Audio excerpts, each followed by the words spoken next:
안녕하십니까. 여러분 성공 취업의 파트너 CDC 취업 캠퍼스의 김현빈입니다. 여러분 반갑습니다. 여러분 제가 최근에 그 교보나 영품 같은 이제 대형 서점에 가끔 들려서 동기부여나 또 새로운 흐름들을 보기 위해서 이제 가끔 들려서 서적들을 보게 되는데요. 요즘 최근 금융에 가장 크게 이슈가 되는 여러 가지 비트코인이라든가 가상화폐, 그다음에 블록체인, 그다음에 핀테크, 그다음에 바젤 그런 것들을 주제로 한 많은 책들이 나와 있는 것을 볼 수 있었습니다. 요즘 여러분들 제가 계속해서 채용에 대해서 말씀을 드릴 때 채용에도 많은 디지털과 IT 분야, 새로운 분야가 도입되고 있고 변화가 진행을 되고 있는데요. 그러한 것들을 잘 반영해서 그 서적들이 나오는 걸 보고 금융권에 정말 많은 변화가 현재 일어나고 있고 앞으로도 일어나고 있겠구나라는 생각이 들었습니다. 저는 사실 이제 인터넷으로 해서 가끔 도서를 구입을 하기도 하지만 가끔 그렇게 크게 대형 서점에 들려서 여러 가지 책들을 보면서 인터넷 서점에서는 발견할 수 없는 굉장히 소중한 도서들을 발견하곤 하는데요. 최근에 보니까 이제 그 가을이고 날씨도 좋고 독서의 계절이라서 그런지 그 대형 서점들에 많은 사람들이 모여서 책들을 보는 것을 볼 수 있었습니다. 여러분들 그 채용 준비 때문에 여러분들 입사 준비 때문에 굉장히 많이 힘드실 텐데 가끔 동기부여를 받고 싶거나 좀 뭔가 변화를 느끼고 싶을 때 멀리 나가시지 못하더라도 서점에 들려서 한번 그렇게 저처럼 보셨으면 좋겠습니다. 자, 오늘 강의를 시작을 할 텐데요. 자, 지난주 제가 금융감독원과 그 금융감독원의 그 채용 공고라든가 그리고 여러 가지 등을 여러분들께 안내를 해드렸습니다. 근데 마침 최근에 그 문재인 정부 들어서 그 여러 가지 국가의 기관과 금융공기업과 협회들의 그런 수뇌부와 그 수장들이 새로 채용이 되면서 기사가 나오는 몇 가지 이슈가 있어서 여러분들에게 안내를 해드리려고 지난주 강의 내용을 한 번 더 살펴보도록 하겠습니다. 여러분들 제가 지난주에 그 4개의 감독기관, 은행감독원, 보험감독원, 증권감독원, 그다음에 신용기금관리에서 4개의 기관이 합병돼서 1999년 이후로 금융감독원으로 출발한 그 금융감독원의 채용에 대해서 말씀을 드렸었는데요. 한국은행과 비슷하게 60명 정도를 채용한다고 나와 있었습니다. 마침 9월 11일에 11대 금융감독원 원장인 최흥식 금융감독원 원장이 취임을 하면서 취임사를 발표를 했는데요. 최흥식 금융감독원장은 무엇보다도 소비자 보호가 우선이고 그다음에 금융기관에 있어서 불필요한 감독 제재에 관련된 사항을 대폭 개선을 하겠다고 강조를 했습니다. 최흥식 그 금융감독원장은요, 20년 전에 우리나라가 외환 위기에 당면을 했을 때 금융감독기구를 설립한 분으로 아마 요번에 감독원장으로 취임을 하는 데 있어서 의미가 꽤 컸을 것이라고 봅니다. 여러분 제가 지난번에 한국은행과 이제 금융감독원에 대해서 우리나라의 주요한 그 2개의 금융공기업으로서 말씀을 드렸는데요. 한국은행은 통화 정책과 물가 안정을 위한 중요한 기구로서 역할을 하고 있고요. 그다음에 금융감독원은 금융기관을 감독하기 위한 대한민국의 금융위원회 산하의 특수법인입니다. 여러분들 여기서 한국은행의 금융통화위원회하고 금융위원회를 한번 비교를 해 보셨으면 좋겠는데요. 금융통화위원회는 중앙은행인 한국은행의 여러 가지 통화 정책을 결정하는 그 위원회고요.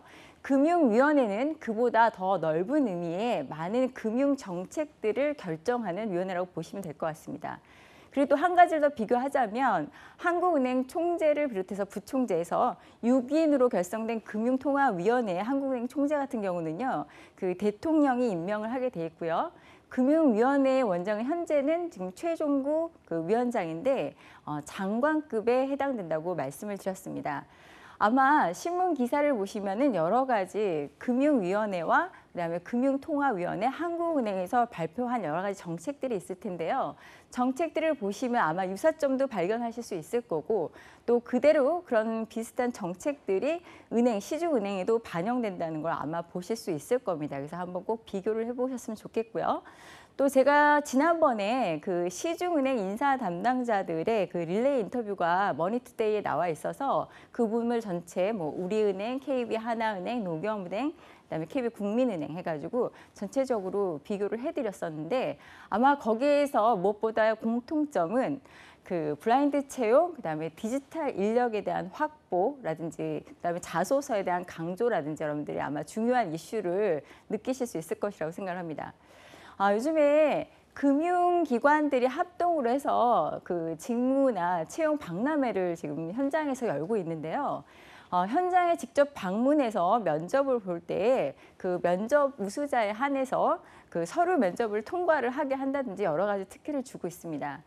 지금 그 시중은행들이 현장형 인간을 찾겠다고 굉장히 많은 노력을 기울이고 있는데 아마 채용에 있어서 안에서만 찾고 있는 것이 아니라 그렇게 발빠르게 정보를 입수하고 현장으로 뛰어들어서 적극 면접에, 현장 면접에 참여하는 후보자들한테 아마 더 점수를 줄 수밖에 없는 그런 상황이 아닌가 생각을 합니다.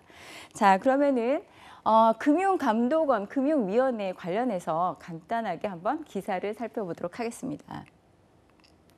한국경제의 9월 11일자에 나온 기사인데요. 내용을 보시면 최종국 금융위원회 이제 위원장이 혁신금융기업의 한시 인가 및 규제 면제 특별법을 추진하겠다고 밝혔습니다. 자, 이것은 아마 그 9월 11일 날 취임사에 밝힌 그 최응식, 아마 두 분 다 성이 지금 최씨신데 그 최응식 금융감독원 원장하고의 그 의견과 일치하는 바가 아닌가 싶습니다.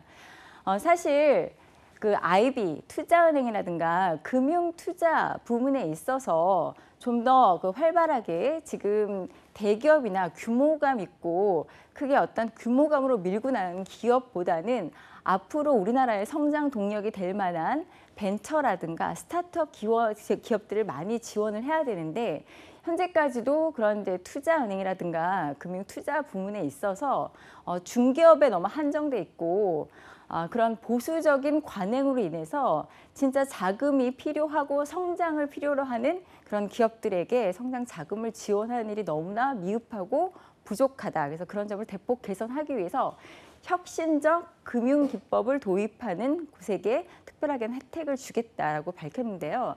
아마 이거는 제가 보기에도 기존의 은행들이 이제 여러 가지 위기를 겪으면서 너무 대형으로 규모만 키운다든지 아니면은 수익성 제고에만 치중을 해서 어떤 실제로 자금이 필요한 곳에 자금을 지원해 주는 어떤 그 금융의 기법에는 좀 더 노력을 기울이지 않았던 게 아닌가 싶습니다.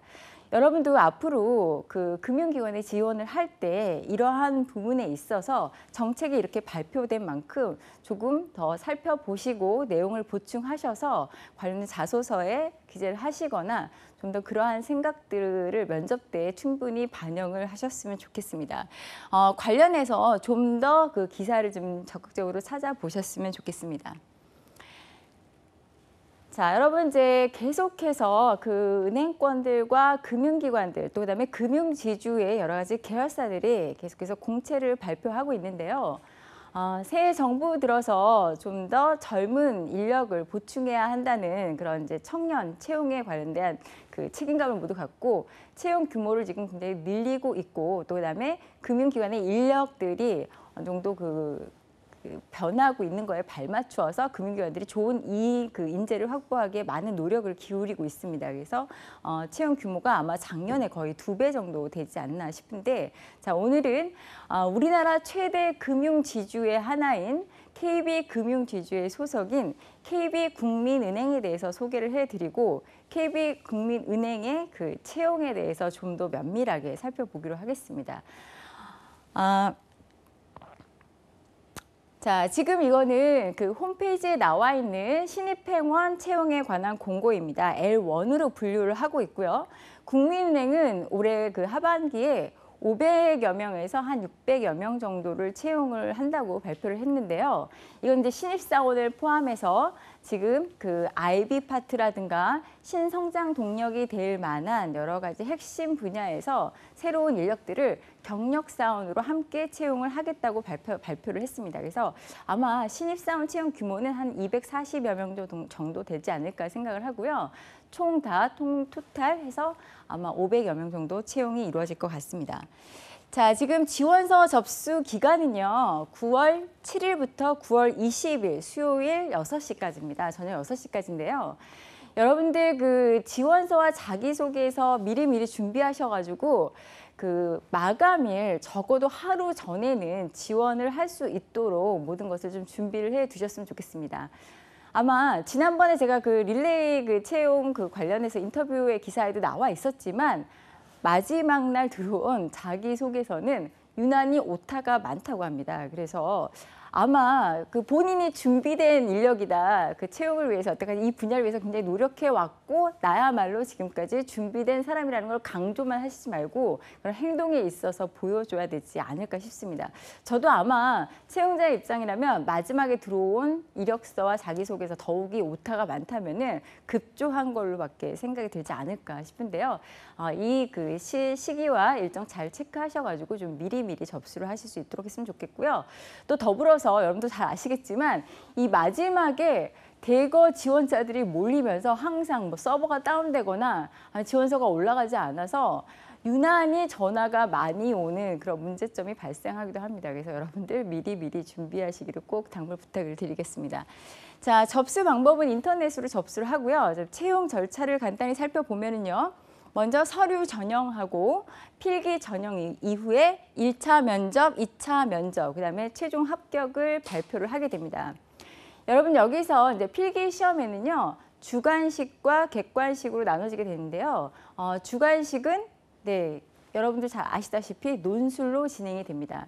그래서 제가 금융 그 공기업들 논술에 관해서도 말씀을 지난번에 한번 드렸는데 시간 내에 전체적으로 다 구성을 맞추어서 쓸 수 있도록 준비를 해 두셔야 되고요. 아마 이제 최근에 나오는 주요한 이슈들은 한 번씩 꼭꼭 살펴보고 그거에 대한 미치는 영향들도 더불어서 한번 살펴보셔야 될 것 같습니다. 그다음에 객관식 평가는 뭐 여러분들 잘 아시다시피 경제라든가 금융이라든가 상식, 국사 그런 부분에 대해서 시험을 치르게 되고요. 그다음에 나중에 이제 2차까지 합격한 사람에 의해서 신체 검사하고 나중에 채용이 마지막으로 발표가 되게 됩니다. 자, 저희가 이제 그 채용을 진행할 때는 항상 홈페이지를 좀 꼼꼼히 살펴보는 그런 그 노력이 필요한데요. 이거는 이제 사례로 말씀을 드리는 건데 여러분들 그 의류 그 기업인데 H자로 해서 둘러가지고 그 의류 기업의 마크를 만든 곳이 한 군데가 있습니다. 여러분들 한번 찾아보시면 아실 텐데요.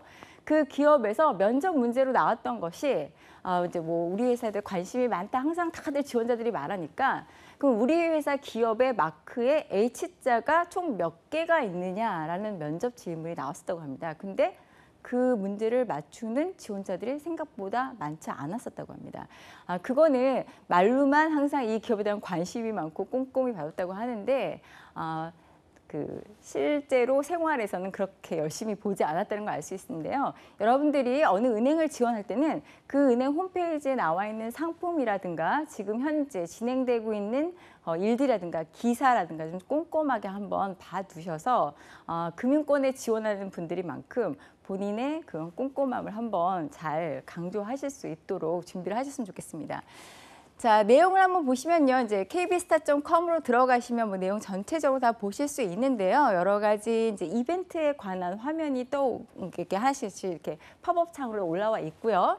그다음에 오른쪽 하단에 KB 새 소식이라고 해서 채용에 관한 공고가 나와 있고 거기 이제 클릭하셔서 들어가시면 상세히 정확한 내용들을 보실 수가 있습니다. 저희도 한번 살펴보기 전에 이제 다른 내용들 한번 살펴볼 텐데요. 자, KB국민은행은 KB금융지주 소속입니다. 그리고 우리나라는 금융지주가 상장을 할 때 은행은 그 주식시장에 상장을 못하도록 돼 있습니다. 그래서 해외 시장에만 지금 상장을 하고 있는데요. 그래서 KB금융, 신한금융, 그다음에 무슨 이제 BNK 금융이라든가 그래서 금융 지주사에 대한 주식이라든가 주가에 대한 분석들이 나와 있는데요.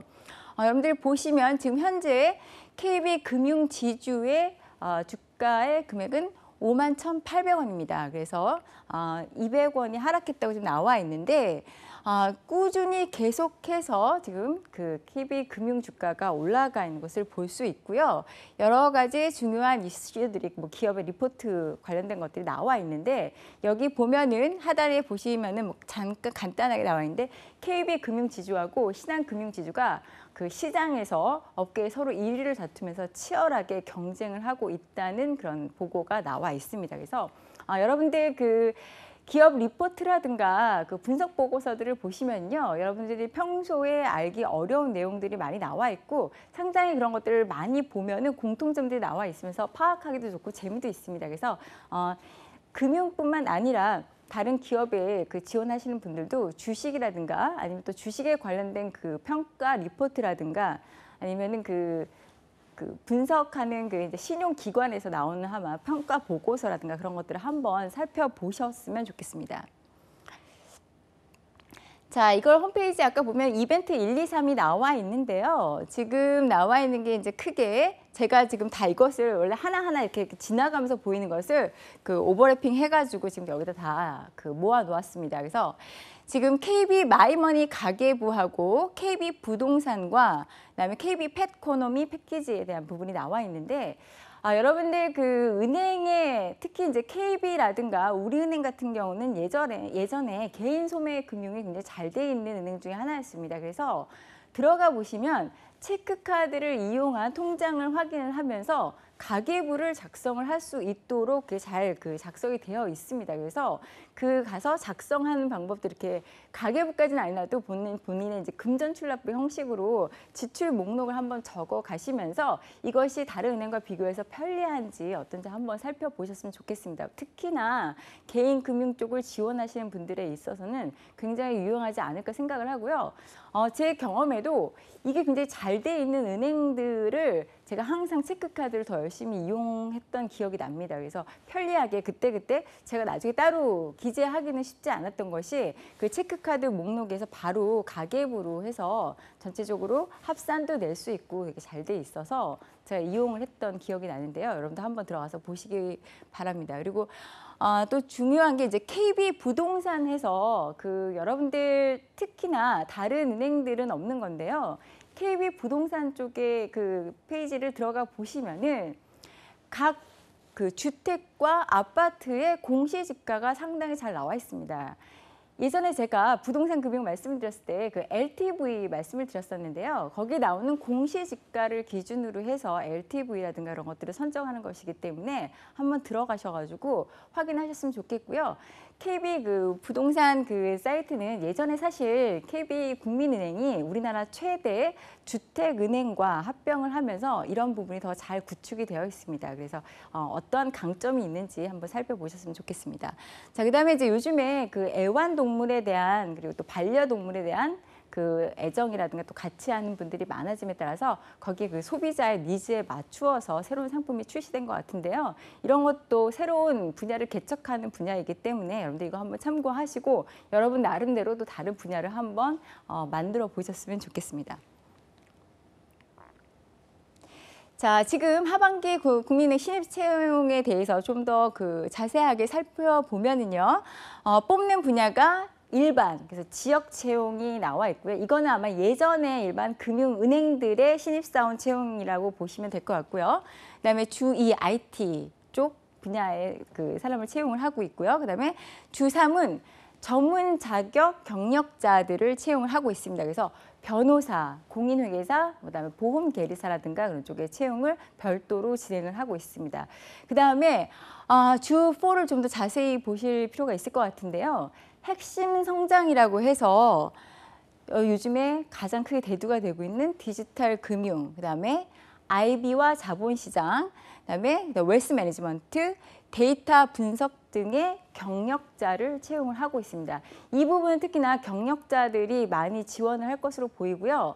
특히나 은행 쪽이라든가 금융회사의 그 IT라든가 정보통신에 관련된 지원 서비스를 했던 기업에 계셨던 분으로서 금융에 대한 관심이 높고 금융에 대한 이해가 높은 분들에 있어서는 굉장히 유리한 지원 그 분야가 아닐까 생각을 합니다.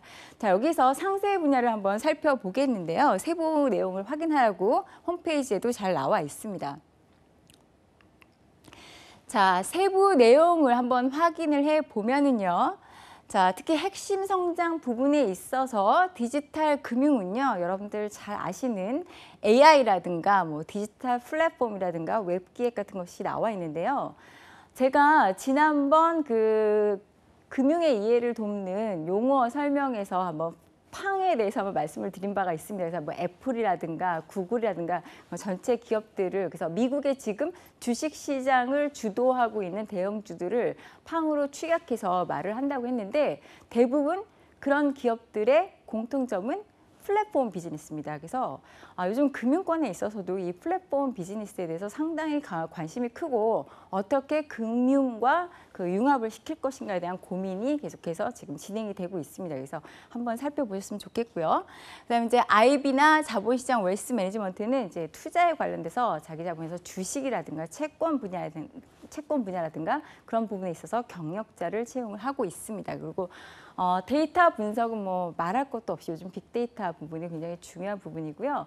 여러분들도 성공취업 엑스파일에서 IT 부문, 금융 부문에서 요즘 최근에 보니까 그 금융에 그 녹아 있는 IT 분야에 대한 강의들이 많이 나오던데 좀 더 관심 있게 보셨으면 좋겠습니다.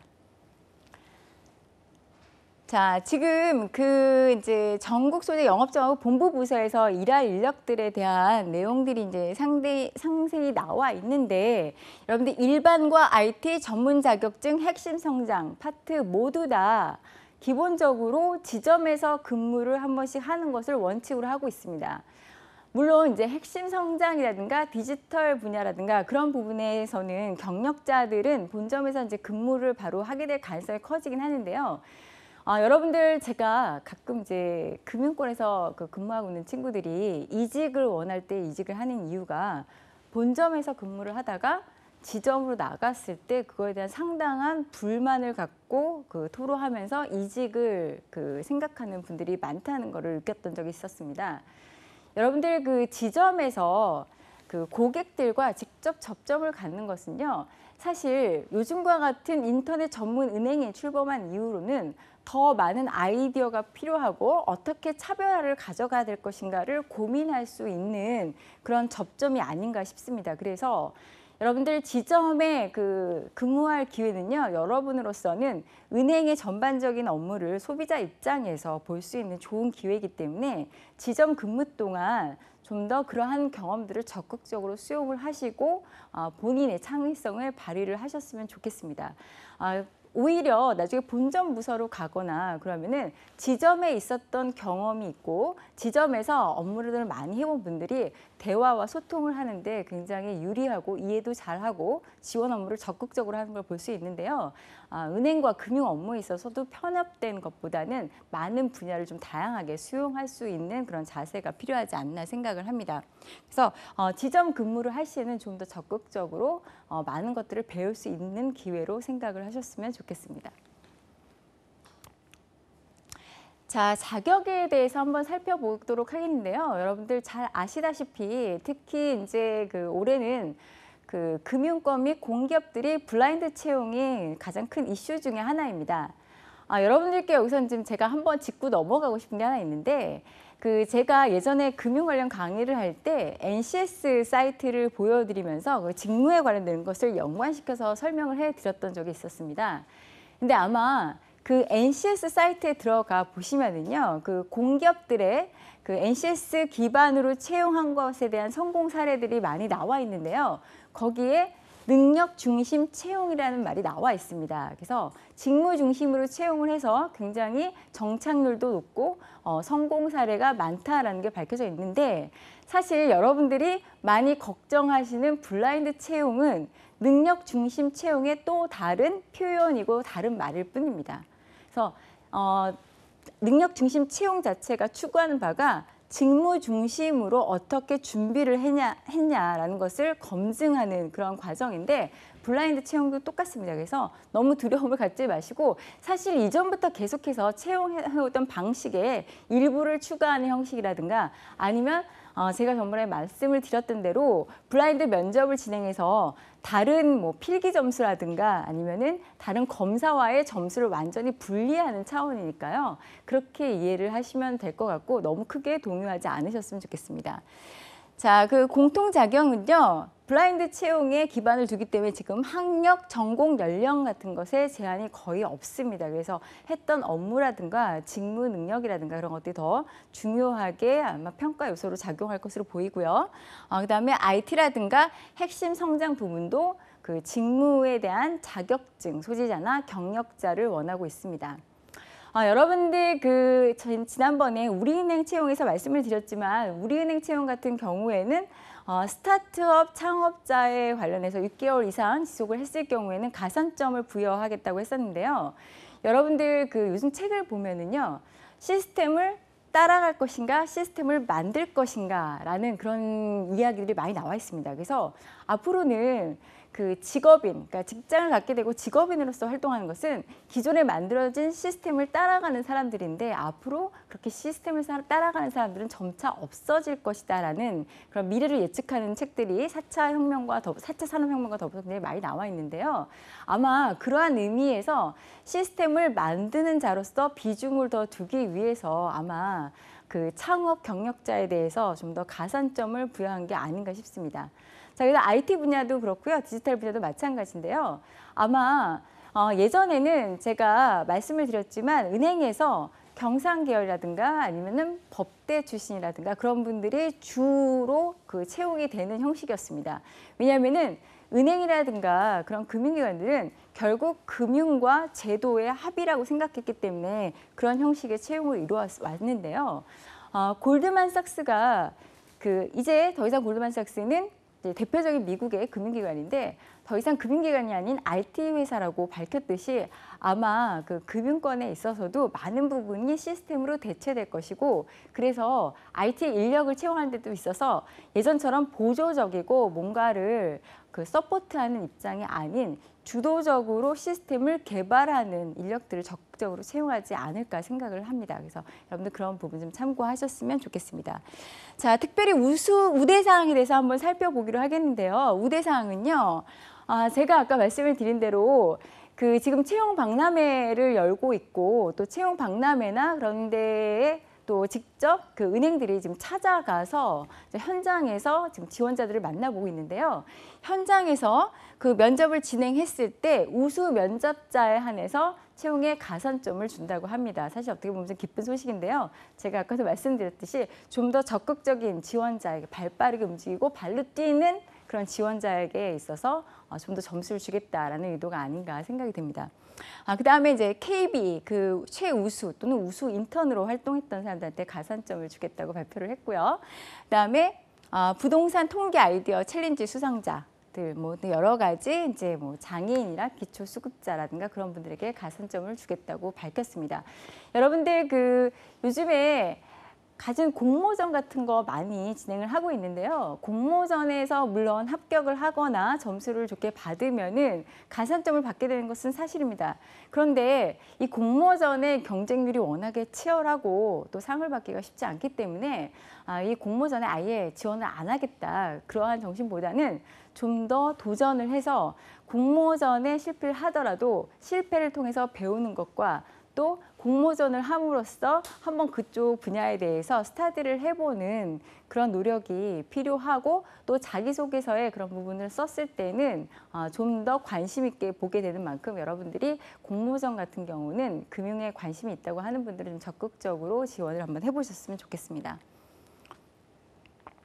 자, 지금 이제 채용에 관련된 제가 신문 기사를 조금 요약을 했는데요. 신문 기사를 보시면은 지금 전체적으로 채용 규모가 많아졌다는 얘기가 나오고 있고요. 그 다음에 특별히 면접을 통해서 직무 특성과 지원자의 역량을 평가하겠다라고 발표를 했습니다. 그래서 특히 이제 국민은행뿐만 아니라 여러 은행들이 청년 실업 해소와 그다음에 지역의 우수 인재를 채용하기 위해서 노력을 기울이고 있다는 것을 밝혔고요. 여러분들 특히 이제 지역 그 인재분들 같은 경우는 한동안 지역에서 근무를 하게 되고 나중에 또 이제 계속해서 경력을 쌓을 시에는 본점으로 와서 또 트레이닝을 받거나 좀 더 승진 기회가 부여되는 그런 기회들이 주어지는데 여러분들 지역에서 채용을 지원을 하시는 분들의 경우에는 지역 특성과 지역에 기반된 산업이라든가 중소기업에 대한 관심, 그다음에 개인금융 쪽을 지원하시는 분들이라면 지역에 계신 분들의 소비자 특성 같은 경우 좀 더 관심 있게 파악을 하셨으면 좋겠습니다. 자, 제가 계속해서 지난번에 릴레이 그 인터뷰들을 한번 살펴본 바 있는데요. 요번에 그 국민은행 그 인사 담당자의 채용에 관련된 전략이라든가 채용에 관련된 그 인터뷰에 대한 내용들을 다시 한번 살펴보기 위해서 지금 준비를 해왔습니다. 자, 국민은행에서 발표하기를 현장형 밀착 인재를 좀 더 우선적으로 찾고 대우를 하겠다라고 발표를 했고요. 그 다음에 여기도 마찬가지로 은행권에서 요즘 역점을 두고 있는 IT 분야의 인력들을 채용하기에 노력을 하겠다라고 발표를 했습니다. 특히 그리고 국민은행의 그 인사 담당자로 계신 그 지금 현재 그 오택 국민은행 인력지원부 그 팀장님께서는요. 기존에 잘 쓴 자기소개서를 보고서 거기에 자기의 그 이름과 경력만을 껴맞추는 형식은 절대 좋은 자소서가 아니기 때문에 그런 부분 많이 배제할 것이다라고 얘기했고 본인의 이야기를 솔직히 쓰는 것이 굉장히 중요하고 더불어서 경험을 숫자적으로 이런 경험했다 저런 경험했다 그것이 중요한 것이 아니라 그것을 통한 본인의 생각이라든가 어떠한 것들을 발전시키고 사고를 발전시켰는가를 좀 더 얘기하는 분들에게 점수를 줄 수밖에 없다고 신문 인터뷰에서 밝혔습니다. 여러분들 저도 이제 인터뷰를 진행을 하거나 아니면 자기소개서를 볼 때요.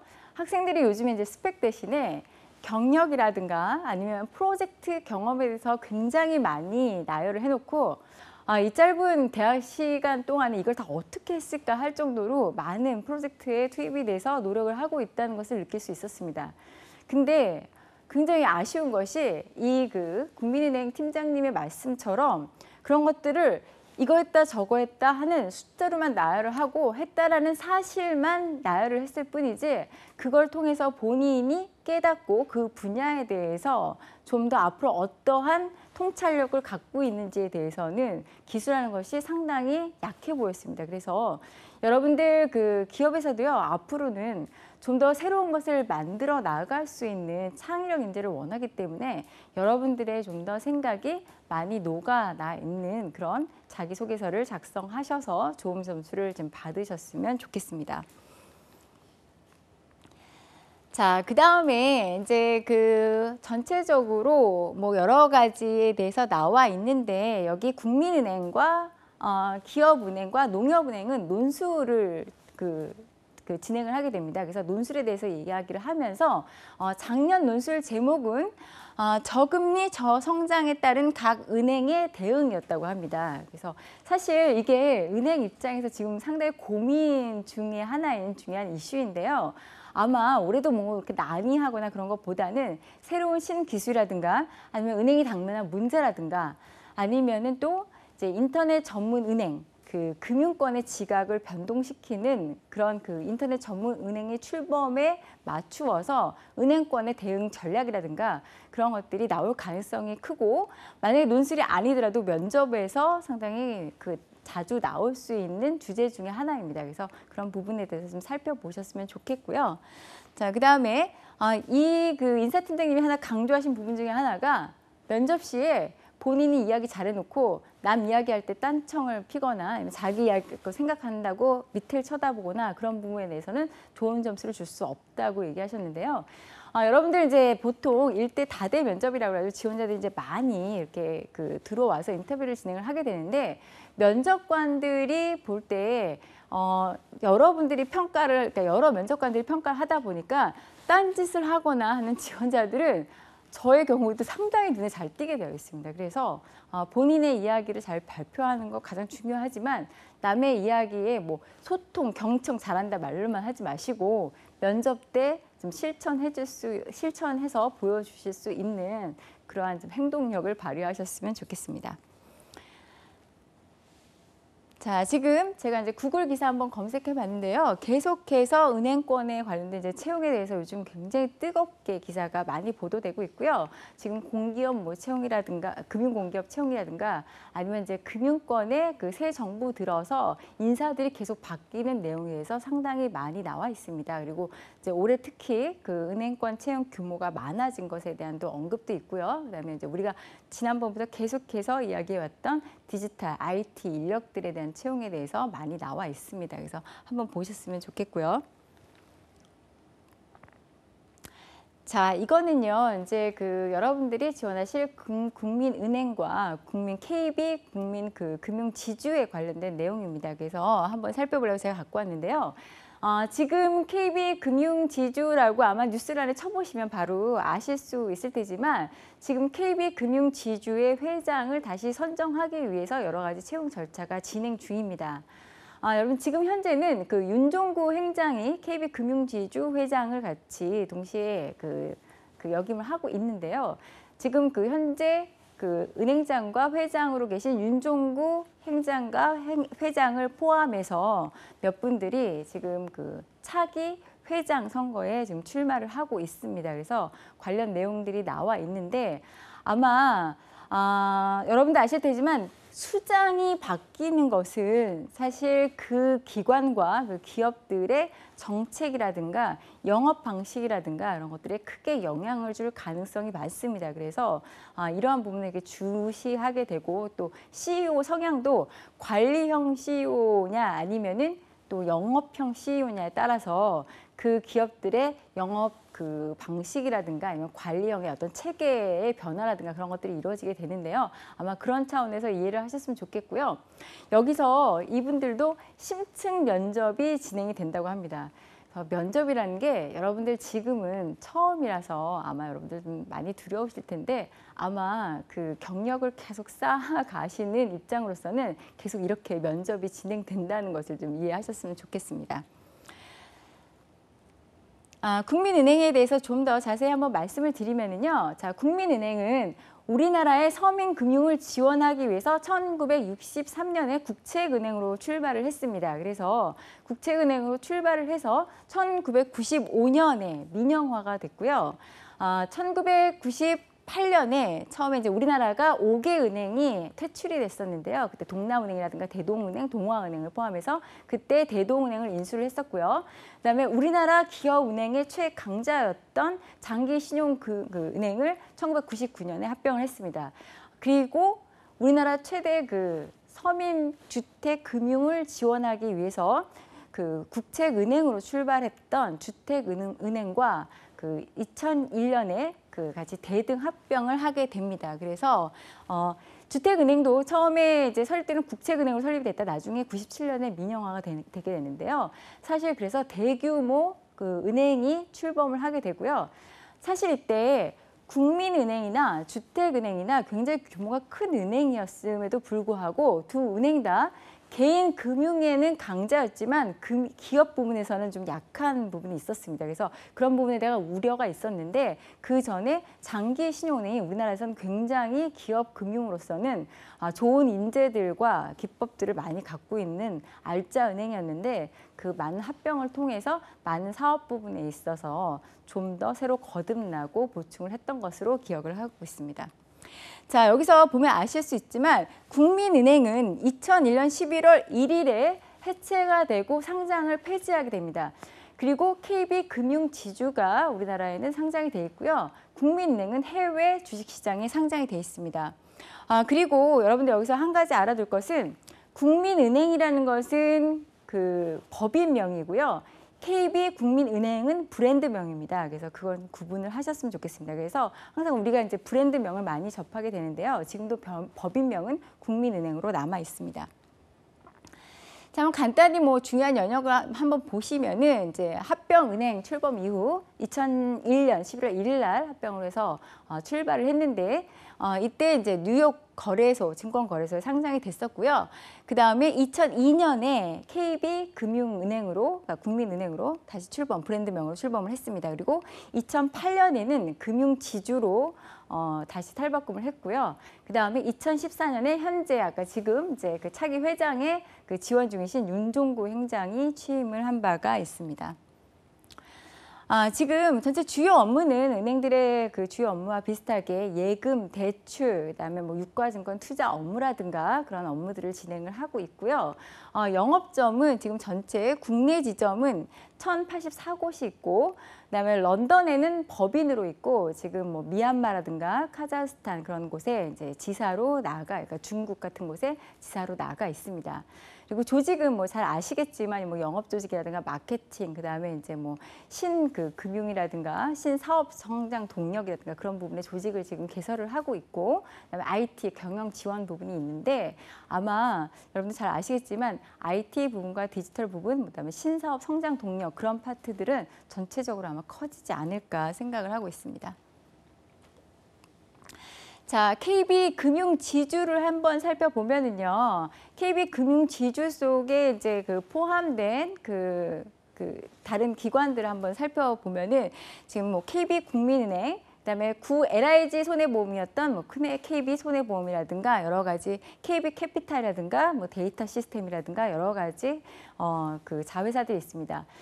KB금융지주는요, 지금 그 2017년 1월 그 기준으로 해서 우리나라 최대 금융지주 중에 하나이긴 하지만 너무 그 은행권에 대한 그 비율이 큽니다. 그래서 국민은행에 의지하고 있는 것이 너무 커서 비은행권 사업, 예를 들어서 생명보험이라든가 증권사라든가 캐피탈을 비롯한 여타 사업들에 대해서 비중을 두려고 합병을 시도하고 굉장히 노력을 한 바 있습니다. 그래서 국민은행이 우리나라 최대 증권사였던 뭐 우리투자증권이라든가 아니면은 그 대우증권이라든가 인수해보려고 굉장히 노력을 했고, 또 ING생명 인수를 해보려고 노력을 했는데 거의 다 실패를 했고요. 그래서 우리투자증권은 여러분들 아시다시피 NH농협 그 증권으로 같이 합병을 했고, 단 현대증권의 합병에 성공을 했습니다. 그래서 KB증권은 구 현대증권도 그 같이 합병을 해서 되어 있는 기관입니다. 그리고 지금 예전에 그 대우증권은 미래에셋이 그 합병을 해서 미래에셋에서 같이 영업을 하고 있습니다. 자, 보면은 여기도 이제 그 내용이 나와 있는데요. 그래서 내용 한번 보셨으면 좋겠고요. 그래서 뭐 캐피탈 부분이라든가 그런 부분에 다른 이제 그 금융지주 소속의 주식들은 거의 다 상장 폐지를 하고 금융지주로만 현재 상장이 우리나라 그 증권시장에 상장이 되어 있습니다. 금융지주 한번 살펴보셨으면 좋겠고요. 자, 오늘은 이제 금융의 이해를 돕는 여러분들 또 논술을 위해서 용어에 대해서 말씀을 드리도록 하겠는데요. 자, 은행과 기업은 불가분의 관계겠죠. 그래서 제가 오늘은 기업에 대해서 간단한 설명드리려고 준비를 해왔습니다. 여러분들 가젤형 기업이라고 들어보셨는지 모르겠어요.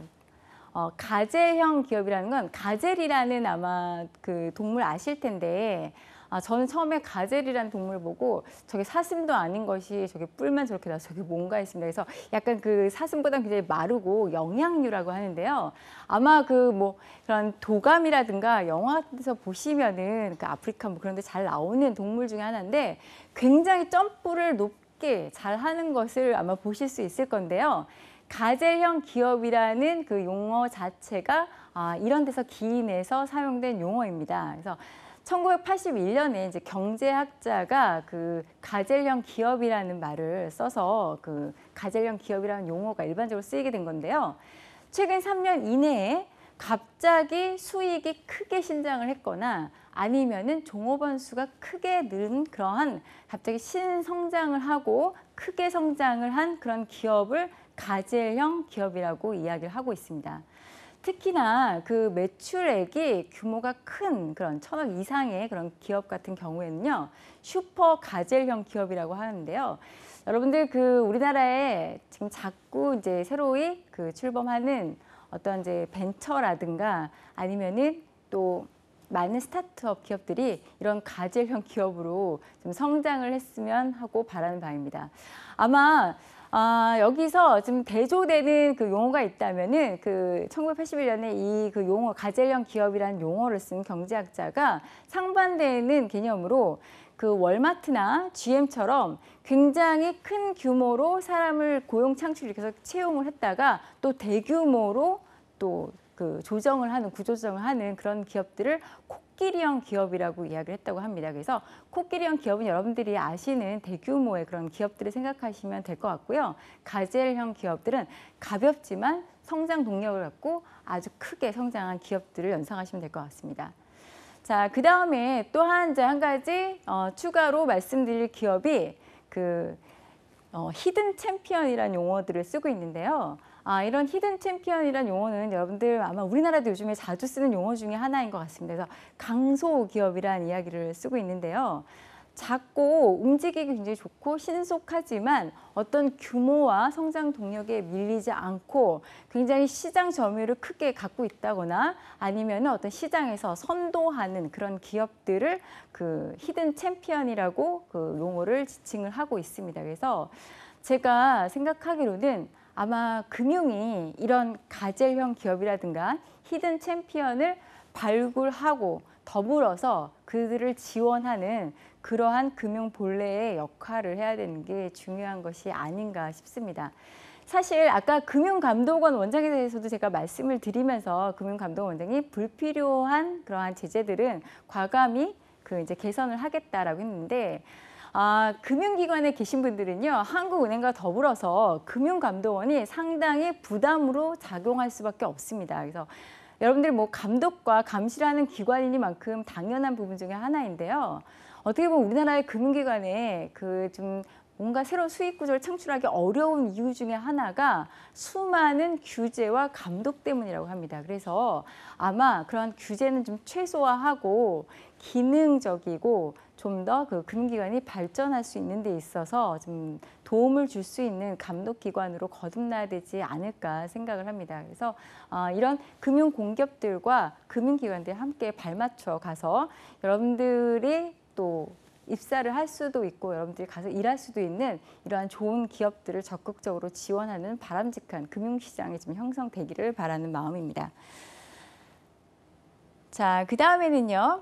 이제 여러분들 제가 그 부동산, 그 개인 금융에 있어서는 부동산 금융을 빼놓을 수가 없는데요.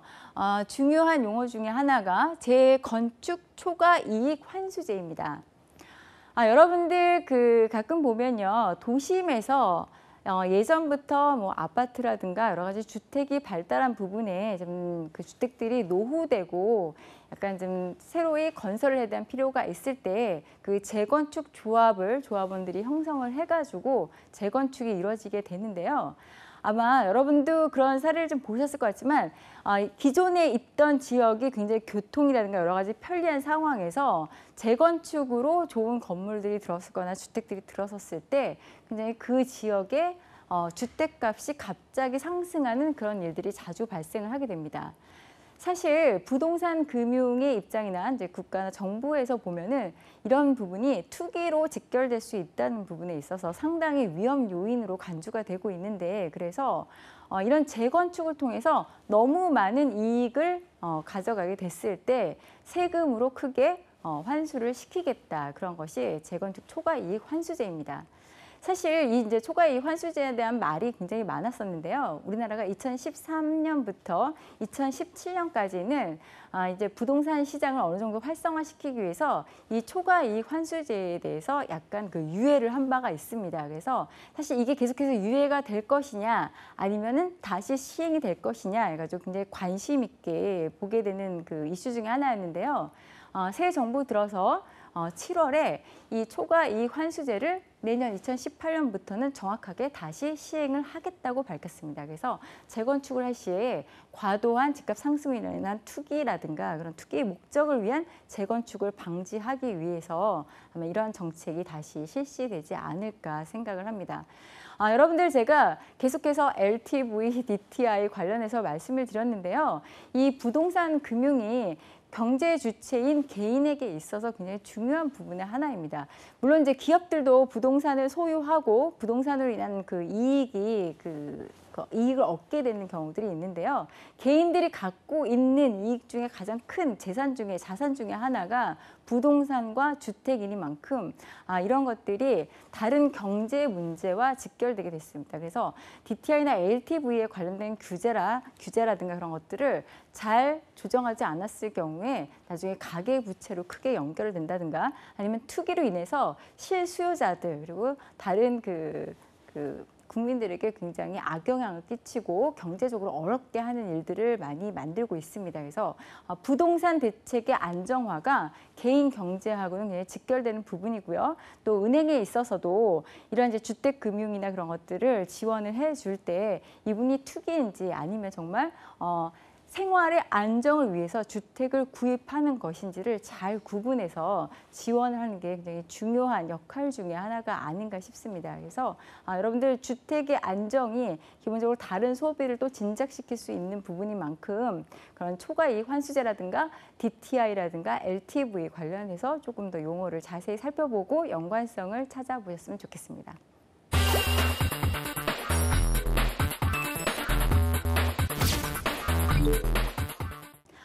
제가 여러분들 금융의 이해를 돕고 또 여러분들 논술에도 도움이 되고 또 많은 창의성을 발휘하기 위해서 책을 매번 소개를 해드리고 있는데요. 오늘 소개해드릴 책은 글로벌 코스모폴리탄이라는 도서입니다. 그래서 이제 부제로는 누가 세계를 움직이는가라고 나와 있는데요. 이 책은 지금 유럽의 3대 경영대학원의 하나인 프랑스 인시아드에서 임상심리학자로 강의를 진행하시고 계신 린다 브림이 지은 책이고요. 여러분들 아마 성공 엑스파일이라든가 다른 강의에서도 가끔 보셨을 텐데 서울디지털대학 홍석기 교수님께서 번역을 하신 책입니다. 그래서 아마 홍석기 교수님 강연이나 강의 때에 가끔 이 책에 대한 언급을 자주 하시는데요. 이 린다 브림 교수가 글로벌 시민들이 과연 어떻게 생활하는가에 대한 관심을 갖고 그들이 다양한 문화의 경계를 넘어서서 어떻게 살고 있고 그래서 그들을 열심히 관찰을 해가면서 그들에 대한 이해라든가 가치를 살펴보고 그런 부분을 소개를 한 책입니다. 제가 이 책을 보면서 많이 느낀 것이 우리나라도 지금 현재 다문화 가정에 대한 문제들이 사회적인 문제로 대두되기도 하고 또 우리가 함께 짊어지고 껴안고 가야 되는 숙제이기도 한데요. 사실 다문화 가정이 우리가 이제 아무래도 현재 한국 사회가 다소 폐쇄적인 사회다 보니까 교육이라든가 교육을 비롯해서 여러 부분에 있어서 많이 소외되고 불이익을 당하고 있는 게 아닌가 싶습니다. 그런데 여러분들 이 책을 읽어보시면은요. 좀 더 우리가 진짜 지금부터라도 세상을 넓게 보고 좀 더 열린 마음으로 함께 수용하고 포용하고 크게 가져가야 될 것이 아닌가 싶고요. 더 이상 국가, 민족 하는 어떤 편을 가르고 경계를 긋는 것은 우리가 발전하는 데 있어서 도움이 되지 않고 우리를 더욱더 힘들게 할 뿐이라는 그런 생각이 많이 들었습니다. 그래서 여러분들 금융이요 단순히 어떤 재무라든가 회계만 보실 것이 아니라 좀 더 다른 세계의 문화를 경험을 하시면서 간접 경험을 하시면서 좀 더 커다란 생각을 가져보셨으면 합니다. 사실 현대 사회에 있어서 다양성이라든가 변화가 중요한 단어 중에 하나인데요. 파벌, 학벌, 어느 학교 출신 또는 국가, 어느 지역 출신 또는 인종이라든가 종교 그런 폐쇄적인 단어가 아니라 여러분들이 앞으로 주로 사용하실 단어와 좀 더 생각해 볼 분야는 다양성, 변화, 글로벌, 또 포용 그런 것들이 아닌가 생각합니다. 자, 오늘 글로벌 코스모폴리탄 이 책을 한번 읽어보시고요. 여러분들 앞으로 좀 더 많은 세상을 좀 더 수용하고 포용하면서 발전하는 방향을 좀 모색해 가셨으면 좋겠습니다. 여러분들 요즘에 제가 금융 공채 때문에 항상 바쁜 마음으로 달려오는데 항상 끝에는 마지막 아쉬움이 남습니다. 그래서 여러분들 위해서 다음번에는 아쉬움이 덜 남도록 더 좋은 강의 준비하도록 하고요. 여러분들 제가 한동안 그 질문을 받아서 여러분들 대답을 못 해드렸는데요. 여러분들의 많은 질문을 통해서 저희들이 좀 더 알찬 강의를 준비할 수 있습니다. 그래서 지금 네이버에 CDC 취업 캠퍼스를 한번 쳐보시면은요. 여기에 그 무료 취업 상담에 질문 있어요 라는 란이 나오고요. 여러분들이 질문을 공유함으로써 다른 후보자들에게도 많은 도움을 주고 또 여러분도 도움을 직접 받으실 수 있습니다. 적극 이용해 보시고 많은 질문 남겨주셨으면 좋겠습니다. 여러분들 감사드리고요. 여러분들 건강에 유의하시고 또 많은 준비하셨으면 좋겠습니다. 네, 여러분 감사합니다. No stopping, told myself to take it slow. I'm head first, wait and see, well this will go. Check me now, what do you know? I'm